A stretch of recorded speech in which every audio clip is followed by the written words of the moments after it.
This is a follow-up to the Tivo, and I apologize, my regular camera's down, but I think I fixed my my Thunderbolt's volume level, so hopefully this is coming in loud enough. I think it will. Alright, now, a recap. I went ahead and went over the air antenna, and it was there, but I moved it over here because I got a little more reception. In fact, I got a channel that I didn't get earlier. So often it's about playing with it. I recommend before anyone does the Tivo experiment that you go ahead and you get yourself, a regular antenna, check it out, see what's going on. Now, the quality is actually still pretty good. This was not recorded in HD, and it shows. Whenever something is recorded in HD, it's pretty obvious. Now, I think I went over it, but again, I don't have Hulu Plus. So to the person who asked about Hulu Plus, I'm sorry, I don't even have regular Hulu. Now, the follow-up. Here's what I like. It still has been spot on. Whenever I record something, whenever I set it, it still asks, hey, I'm going to go ahead and record this. In fact, it really impressed me is the other day, it said, I was going to record something, it says, I'll record this, but I'll warn you, it may cause clipping with some other programs. That was a nice feature. It excels in knowing what, when to record, when not. It's actually been on for recording new shows only. Even if it missed the first new show, but the new show comes up again, that's good. It is pretty reliable that way. There is some bad, okay, and the bad is like if you go to YouTube, and if this works, I'll be stunned, and I say, I want to watch YouTube. So I go ahead and I go here and let's see what's going on in YouTube. And I say play this. This may work, it may not. It doesn't. So what you get this, right? And I'm sorry, I should be making sure that this is in the screen. So you get this and it says, go to settings, go here, go to network, go all that.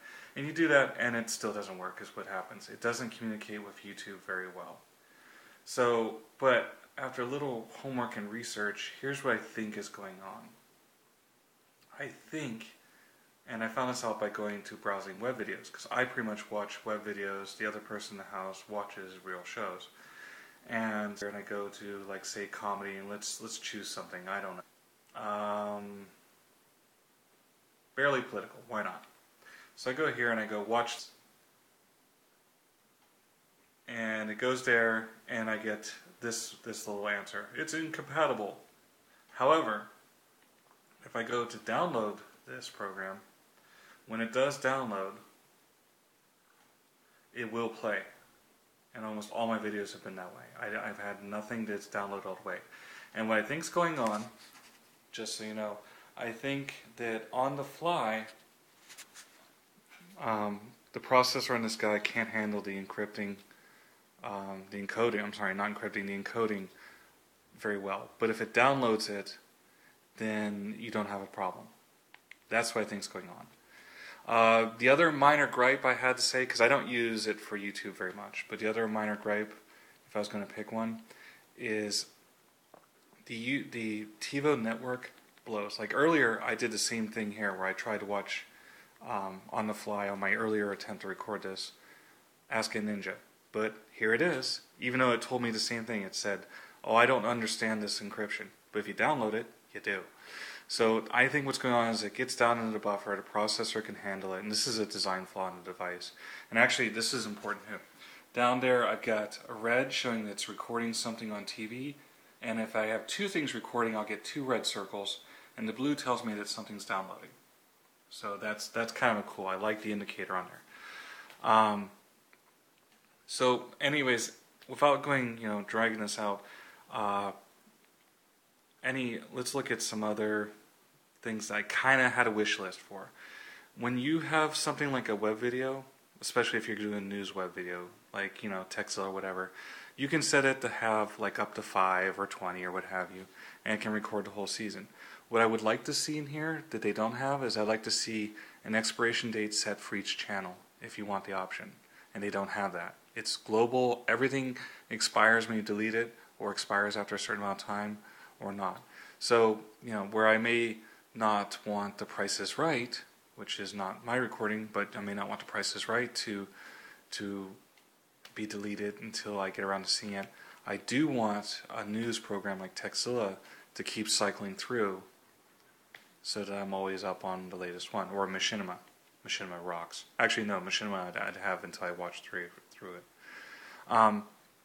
That's my only major gripe. Aside from the Tivo network, occasionally doesn't connect. Not all the time, but enough that I notice it, and I think it needs to be brought to the attention. So I've contacted Tivo a few times. They are quick to respond, but not very useful. In most regards, they say things like, you should stop using all your other wireless devices because that could be an issue, or you should, pick an answer. There's a war in Afghanistan, and that's causing your problem. They just, either they're not fessing up, or they simply don't know. But I can tell you what's going on. Their server farm probably isn't getting the best connectivity. This could be a net neutrality issue.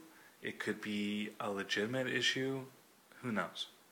So every once in a while you'll try and connect to the net and it simply won't be there. And that's a little frustrating for on-demand type of technology. I still think, given the money I'm saving and what's going on, that this is a really good solution for me. I've got good airwaves in my area, and that's really an antenna issue for the most part. I got connected to the internet. It downloads almost everything I want to download. It handles almost everything I want to handle. So that's kind of cool. There's even, they have their little expensive software you can buy, which has, it's $24 free forever. It's just a one-time license fee. There are other free versions, like Pay Tivo or something like that, or Pod Tivo. I don't know exactly. You have to look it up.